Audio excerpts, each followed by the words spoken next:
Right now we're at El Colegio High School and Youth Can is well underway. So we're here in Minneapolis having a great time with 160 plus students. I want students to take out of this day just feeling empowered and just knowing what they can do and that they should do things. It is all about the intersections of climate justice and climate change and environmental justice, and how the environmental movement and social justice issues all come and tie together. And then also, even more importantly, I think how youth and young people can organize around them. I'm excited for this whole event. I'm also excited to give the workshop that I'm going to give. Last fall, we took 17 Yamen students to PowerShift, a national conference in Pittsburgh, and they came back really empowered and really excited and ready to hit the ground running and started making a change in their schools and in their communities. And so from that experience, I joined the Youth Environmental Activists of Minnesota, Yamen.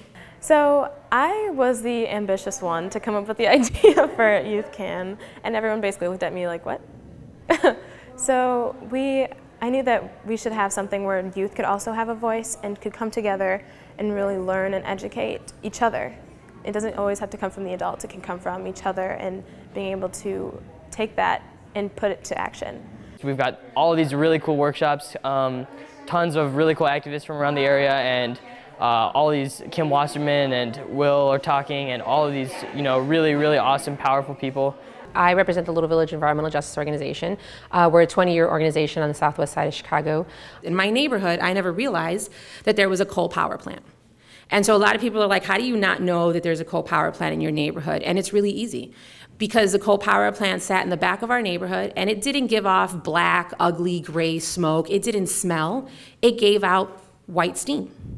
And so for many people, for many generations, none of us knew that there was a coal power plant in our neighborhood, and actually a lot of our young people call the factory the cloud factory, because that's where they thought clouds came from, was a smokestack that let off all this white steam. Little did we know that this was one of 2 coal power plants in the city of Chicago that was killing our community members. The sense that I got from her is like more empowerment, because she described somewhat of the Latino culture in her village, and that's strong. We have around 15 different workshops happening today. Some are really focused on organizing skills, so like Recruitment 101, building a leadership team, what's intersectionality, systematic change strategies. And then we have some that are more focused on issues, things like aquaponics as a sustainable business model.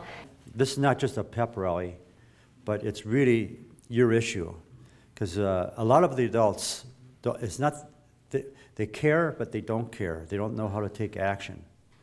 I can't tell you the power of the youth's voice, especially when you're organized and you're calm, when you're meeting the political leaders, not to fight, but to talk about your concern.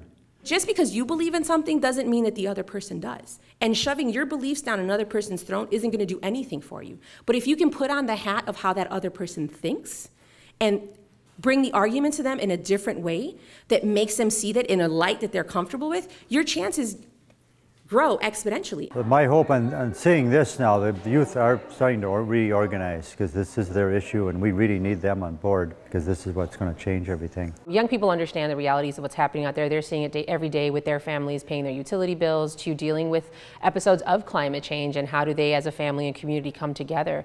And so I think it's vital to bring young people together from different backgrounds and different perspectives to understand that it's not the same case for each community, much less is it the same case for each family. And so how do we talk about those differences and then really build community to take on the challenge of climate change? I hope that the 160 plus students leave here with a deeper understanding of what is environmental justice, how does climate change tie in with other social justice issues and racial justice issues facing us today, and with a better understanding of what they can do about it. Yeah, it took us 12 years to shut down the coal power plant, but in those 12 years we developed so many leaders and so many great relationships and so many great conversations that in itself is worth the 12 years of investment that we put forward. I want to thank everyone for coming out. I mean, we started organizing Young Men 7, 8 years ago, and we would have maybe 10, 15 people at a rally like this. To see people of different schools and different cultures here, it's really incredible. So thank you so much for coming.